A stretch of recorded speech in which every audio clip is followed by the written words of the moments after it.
We begin with new information on what led up to a hostage situation at a Fargo hotel on Friday. Good evening, everyone, and thanks for joining us. I'm Courtney Lockey. Newly released court documents say Friday morning, officers were called to the Roadway Inn off of University Drive in South Fargo for a reported hostage situation. A woman told police Allison Ledoux forced her to have sex with several men and wouldn't let her leave.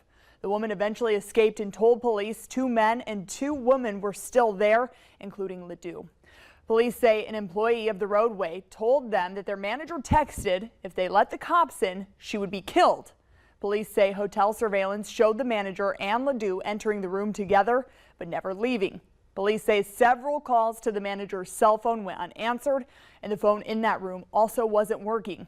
Once police got inside, Ledoux was arrested. The manager was found lying on the floor and was taken into custody for questioning, but was later released.